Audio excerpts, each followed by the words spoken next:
Kamkoliv vejdou, nikdo z nich nespustí oči. V davu jsou hotovými celebritami, jenže nechtějí být. Přesto dělají všechno proto, abyste si jich všimli. Neustále v centru pozornosti. Prokletí, které v žádné pohádce nenajdete. To by si snad ani ta nejkrutější sudička nevymyslela.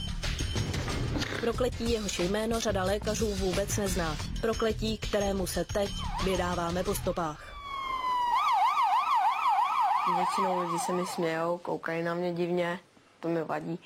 A vadí to i mě. Jsem byl ještě zrzavej, pěhatej jsem a lidem se to prostě nelíbilo. Byl jsem od té 5. do 7. třídy jsem byl opravdu takový posměch vždycky ve škole, že chodili a smáli se mi a říkali, hele, tikoun, a naznakovali moje tiky a brali mě za úplnýho blbečka. Jsem si myslel, že se mnou žádná holka nebude kamarádit, nebo vyzná mě kamarádit, protože jako Kera bych chtěla jít na rande s někým, kdo prostě vypadá jako idiot. To bylo v té době nejhorší.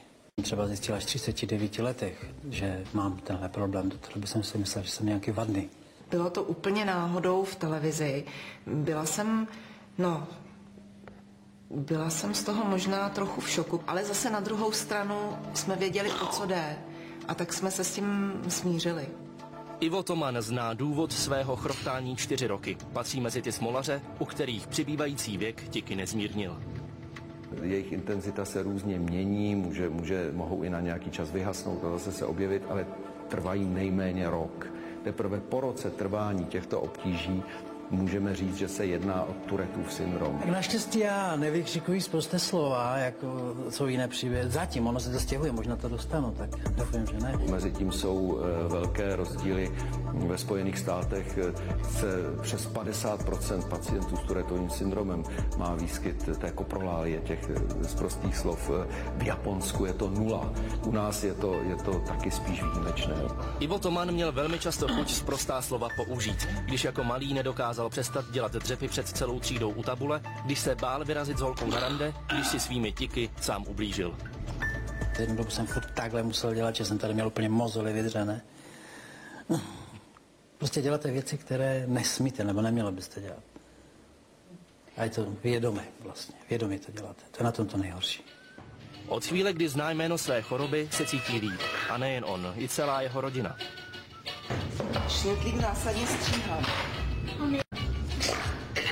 Ale je to praktické, nenadělá si kolem. Už stačí. Robert má rád hodně šnatlíku, že jo? Jo. To je lednička podnikatele.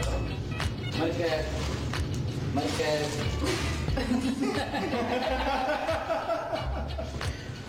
Zdraví. Akorát jediná věc normální. Jo a to, když je svátek, jarní cibulka. Na šniplík. Právě nezdolným optimismem dokázal Ivo okouzlit Martinu natolik, že hodila předsudky za hlavu a vyšla si s ním na rande. Na poměrně složité rande. Pamatuju si, když jsme byli poprvé v kině, tak jsem si říkala, pro boha, ať hodně hlasitě jdou všechny ty zvuky, aby to nebylo slyšet. Takže to jsou hodně náročné situace.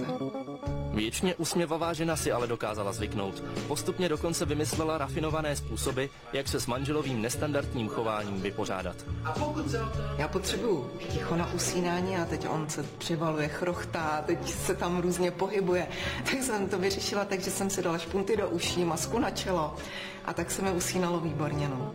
Inženýr Toman se s Tourettovým syndromem pere také netradičně. Místo skrývání se doma se rozhodl postavit před publikum a přednášet o marketingu. Nelituje toho, vždyť i svoji lásku potkal právě tam. Přestože má trému a strach, že se zesměšní, vrhá se znovu a znovu po hlavě do davu posluchačů a slaví úspěch. Hrozný, jo? Chtěla byste nějakého Supermana?